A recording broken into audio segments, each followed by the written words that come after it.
सहाफ़ी तज्ज़ियाकार हामिद मीर साहब ने मुझे ज्वाइन किया। अस्सलाम वालेकुम, बहुत बहुत शुक्रिया मीर साहब आपका। मीर साहब, इस वक्त हमारी सियासत में सेनेट के इलेक्शन ज़ाहिर है मौज़ू बहस बने हुए हैं और इस वक्त टिकट्स की तकसीम पर बड़े जो एतराज़ात उठ रहे हैं वो तहरीक इंसाफ के अपने अंदर से बड़ी ज़्यादा आवाज़ें उठ रही हैं, तहफ़्फ़ुज़ात उठ रहे हैं। पंजाब से तो इतनी कोई हमें आवाज़ें सुनाई नहीं दी, बलूचिस्तान से आवाज़ें उठी, अब्दुल कादिर से टिकट वापस ले लिया गया, फिर सिंध में बहुत ज़्यादा मसला है, KPK में जो है ना वो भी आज फैसला बदला गया है और नजीला खटक से टिकट वापस लेकर लियाकत उल रकीब साहब को देने का फैसला हुआ है। अब जो मसला है और अभी तक जो PTI के अपने लोग सेटिस्फाइड नहीं है, मुतमईन नहीं है, वो फैसल वाउडा को टिकट देने के हवाले से, और आज हतमी फैसला हो गया है कि फैसल वाउडा से सेनेट का टिकट वापस नहीं लिया जाएगा।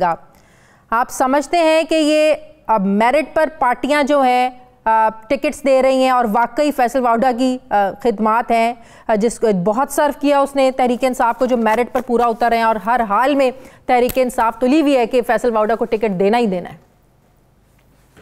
देखें, क्योंकि पाकिस्तान तहरीक इंसाफ इस वक्त इक़्तिदार में है और जो पार्टी भी इक़्तिदार में होती है तो बहुत से जो इक़्तिदार के पुजारी होते हैं उनकी कोशिश होती है कि बरसर इक़्तिदार जमात का टिकट हासिल किया जाए।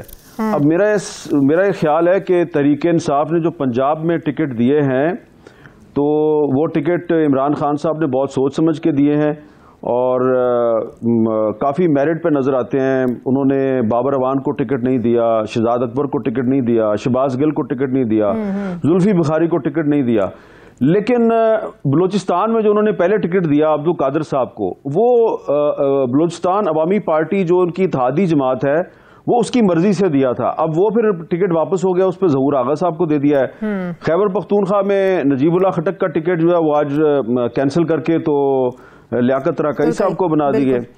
तो जो अब इशू है सिंध का, तो सिंध में जो फैसल वाडा साहब को जो टिकट दिया गया है वो कहा तो ये जा रहा है उनकी पार्टी के लिए खिदमात हैं। अब जाहिर बात है इमरान खान साहब जो हैं वो इतने अरसे से पॉलिटिक्स कर रहे हैं, वो वजीर आजम भी हैं, तो उनको भी पता है कि फैसल वाडा के खिलाफ एक अदालत में केस ज़ेर समाअत है और वो नाअहल भी हो सकते हैं। लेकिन मेरे ख्याल से फैसल वाडा का टिकट इसलिए बरकरार रखा गया है कि सिंध में पाकिस्तान तहरीक इंसाफ को काफ़ी पाकिस्तान पीपल्स पार्टी की तरफ से प्रेशर का सामना है और जो फैसल वाडा साहब है उनको टिकट इसीलिए उनका बरकरार रखा गया है कि इमरान खान साहब के ख्याल में वो प्रेशर को फेस कर सकते हैं, उसको रजिस्ट कर सकते हैं, तो इसलिए उनका टिकट बरकरार रखा गया है। हालांकि वहाँ से काफ़ी सारे जो लोग हैं उन्होंने कहा था कि जी जो है ये गलत दिया गया है, ये इस पर नज़रसानी की जाए। तो अब लेकिन फिर हामिद मीर साहब इसका दूसरा एस्पेक्ट ये भी तो है ना कि सवालात तो उठ भी रहे हैं और जाहिर है उठेंगे भी कि फिर एक ऐसे शख्स को आप सेनेट में लेकर आ रहे हैं जो ऑलरेडी इलेक्शन कमीशन में गलत बयानी कर चुके हैं अपनी दोहरी शहरियत के हवाले से। अगर आप इस बुनियाद पर लेके आ रहे हैं कि एक जगह से अगर उनको हटाया जाएगा दूसरी जगह पर ले आए, तो इससे ज़्यादा गलत बात है कि एक शख्स जो पहले गलत बयानी कर चुके हैं उसको आप सेनेट में जो है ना वो लेकर आ रहे हैं। ये एक हम इखलाकी सवाल उठा रहे हैं और आपने जो सवाल उठाया है वो जायज़ सवाल है, लेकिन ये एक इखलाकी सवाल है। लेकिन आप जानती हैं कि पाकिस्तान की जो सियासत है उसमें अब इखलाकियात की इतनी अहमियत नहीं रही, बल्कि आइन और कानून की भी इतनी अहमियत नहीं रही। तो वहाँ पर अब एक तरफ तहरीक इंसाफ जो है वो ये कह रही है जी कि हम ओपन बैलेट चाहते हैं, हाँ। और वहाँ पे उन्होंने अपनी एक इखलाकी बर्तरी कायम करने की कोशिश की है अपोजिशन पर। लेकिन दूसरी तरफ जो फैसल वाडा साहब का जो टिकट है उससे पाकिस्तान तहरीक इंसाफ की जो इखलाकी पोजीशन है वो बहुत कमज़ोर हुई है। मैं दोबारा यही कहूँगा कि जो आपने सवाल उठाया वो बिल्कुल सही सवाल है कि अगर वो नाअहल हो जाते हैं और उन्होंने उन पर साबित हो जाता है कि उन्होंने इलेक्शन कमीशन के सामने गलत बयानी की है, तो उसके बाद क्या अखलाकी जवाब रह जाता है कि उनके पास सेनेट का टिकट रहे। लेकिन तहरीक इंसाफ ने उनको टिकट इसलिए दिया है कि शायद उनका ख्याल है कि ये आसिफ जरदारी साहब और मुराद अली शाह साहब और पीपल्स पार्टी के जो बाकी लोग हैं उनके प्रेशर का सामना कर सकते हैं। अब बैलेटिंग पर जाहिर है सुप्रीम कोर्ट के फैसले का इंतजार है। अब इसको हम दो एंगल से देखते हैं। अगर ओपन बैलेटिंग से इलेक्शन हुआ तो आप नहीं समझते कि ये तजाद होगा? सेनेटर के लिए आप ओपन बैलेटिंग करवा रहे हैं और चेयरमैन सेनेट के लिए जो है ना वो आप खुफिया बैलेटिंग करवा रहे हैं। 2019 में सादिक संजरानी के खिलाफ जो तरीके अदम एतमाद आई, उस पर जो कुछ हुआ, जिस तरीके से ऑपोजिशन की अक्सरियत को अकलियत में बदला गया, जिसने बदला जैसे बदला, वो सारी कहानी सब जानते हैं जो कुछ हुआ। तो आपको नहीं लगता ये तजाद है, हुकूमत को इसको खत्म करना चाहिए था, चेयरमैन सेनेट का भी ओपन होना चाहिए था?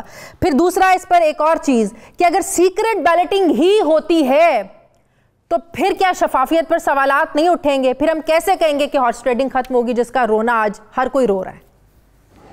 देखें, आपने दोबारा एक बड़ा वैलिड सवाल उठाया है और आज जो हुकूमत की तरफ से जो रेफरेंस दायर किया गया सुप्रीम कोर्ट में, जो आज उसकी जो समाअत हुई है, तो उस समाअत में जो चीफ इलेक्शन कमिश्नर का जो मौक़िफ़ है वो यही था कि हम तो पाकिस्तान के आइन के मुताबिक इलेक्शन करवाएंगे और आर्टिकल 226 में सीक्रेट बैलेट लिखा हुआ है तो हम तो इसको सीक्रेट ही रखेंगे। हाँ। इस पर चीफ जस्टिस साहब ने कहा जी कि आपको जो इस इलेक्शन में जो धांधली होती है या बदयांती होती है उसको रोकने का भी हमें एक प्लान पेश करना चाहिए।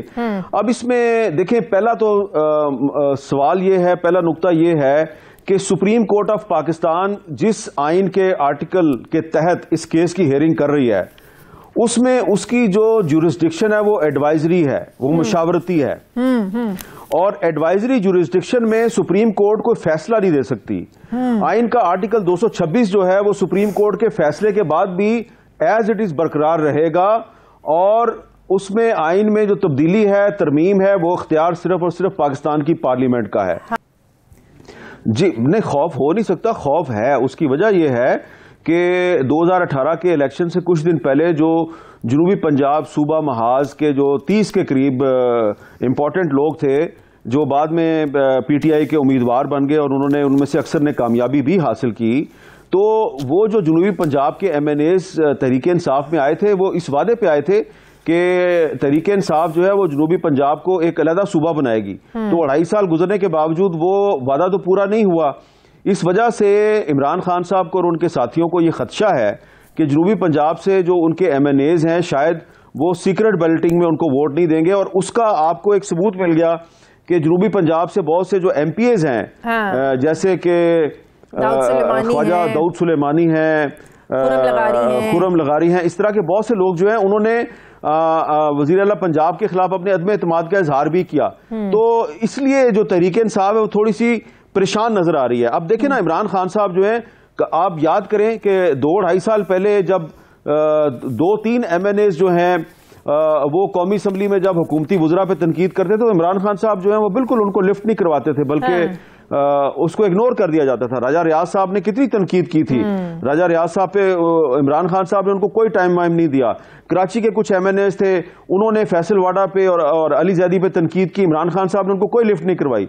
अब सूरत हाल यह है कि एक खुरम लगारी, एक एमपी है मुजफ्फरगढ़ का, वो उस्मान बुज़दार साहब के खिलाफ बोलता है। इमरान खान साहब दौड़ के लाहौर जाते हैं, फवाद चौधरी साहब उस एमपीए के इमरान खान साहब के पास लाते हैं। इमरान खान साहब उसको कहते हैं कि नहीं नहीं नहीं, देखें आप पार्टी के साथ टाइमिंग इंपॉर्टेंट है ना। कोई पहले एमपीए तो नहीं है जो बुज़दार के खिलाफ बोल रहे हैं, कि अपनी पार्टी के लोग बोलते हैं। इवन के वज़ीर आज़म इंटरव्यूज में कह चुके हैं कि इनके अपने जो लोग हैं वो बुज़दार साहब पर बड़ी तनकीद करते हैं। तो कोई पहले एमपीए नहीं है, टाइमिंग इंपॉर्टेंट है।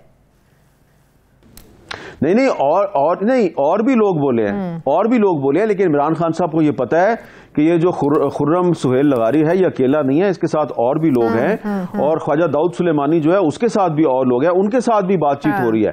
तो जो आपने सवाल पूछा था ना कि कौन किसको सरप्राइज देगा, तो फिलहाल तो एक तो पीटीआई ने अपनी बलोचिस्तान में, सिंध में और खैबर पख्तूनख्वा में गलत टिकटों के जरिए अपने ही लोगों को एक सरप्राइज दिया है। हाँ। और दूसरा पीटीआई को पंजाब असम्बली के अपने ही जो नाराज अरकान है उनकी तरफ से सरप्राइज मिल रहा है। और तीसरा सरप्राइज हमें यह मिला है कि यूसुफ रज़ा गिलानी साहब को बहुत से लोग कमजोर उम्मीदवार समझ रहे थे, लेकिन आज पीटीआई ने उनके कागजात पे एतराज करके हम सबको ये सरप्राइज दिया है कि पीटीआई के ख्याल में यूसुफ रज़ा गिलानी साहब बड़े मजबूत उम्मीदवार। बिल्कुल। अकबर एस बाबर जो ने जो बात की कि उन्हें कहा गया चेयरमैन सेनेट बनने की, उन्हें पेशकश की गई और कहा गया केस वापस ले लो। आपको नहीं लगता इस सारे मामले को इन्वेस्टिगेट होना चाहिए, तह तक पहुंचना चाहिए इस मामले की? मुझे इस बारे में ज्यादा तफसीलात का इल्म नहीं है, लेकिन ये अकबर एस बाबर साहब ने अगर एक दावा किया है तो इमरान खान साहब जो हैं उनको चाहिए कि अपनी खुद से या पार्टी के किसी सीनियर बंदे के जरिए इसका जवाब दें।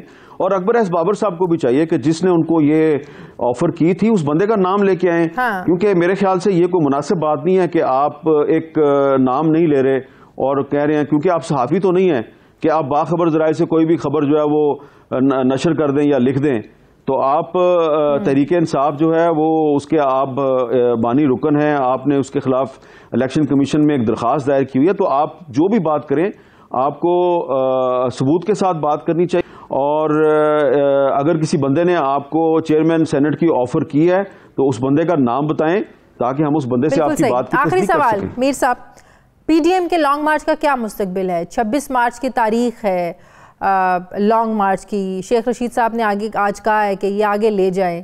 कहीं खौफ है हुकूमत को इनके लॉन्ग मार्च का? और अगर पीडीएम आगे लेके जाती है लॉन्ग मार्च की तारीख, हुकूमत को इसका क्या फायदा होगा?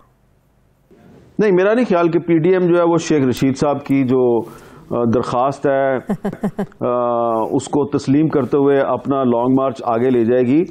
शेख रशीद साहब बताएं ना कि एक दिन पहले तो कह रहे थे कि हमने अपनी आंसू गैस टेस्ट कर ली है और हमारे पास इसका काफी स्टॉक मौजूद है, तो अब 24 घंटे गुजरे नहीं है और अब आप पीडीएम को अपीलें कर रहे हैं कि अपना लॉन्ग मार्च आगे ले जाएं। तो पीडीएम जो है उसने कुछ सोच समझ के ही 26 मार्च की डेट रखी होगी, क्योंकि 26 मार्च के कुछ दिन के बाद जो है वो रमजान मुबारक शुरू हो जाना है, अप्रैल में रमजान शुरू हो जाएगा। लेकिन इस वक्त जो सूरत हाल है, मेरा ख्याल है 26 मार्च से को तो पीडीएम का लॉन्ग मार्च है वो तो काफी दूर है अभी। फिलहाल आपको 3 मार्च को जो सेनेट का इलेक्शन है इस पर नजर रखनी चाहिए। अगर 3 मार्च को इमरान खान साहब सेनेट के इलेक्शन में अपनी जो मतलूबा सेनेट की नशस्तें हैं वो हासिल करने में कामयाब हो गए तो फिर 26 मार्च को शेख रशीद साहब को कोई प्रॉब्लम होगी। लेकिन अगर 3 मार्च को इमरान खान साहब जो हैं उनको कुछ अपसेट का सामना करना पड़ गया और खास तौर पे यूसुफ रजा गिलानी साहब सेनेट की सीट निकाल गए तो फिर शेख रशीद साहब जो मर्जी कर लें, फिर वो पीडीएम को नहीं रोक पाएंगे।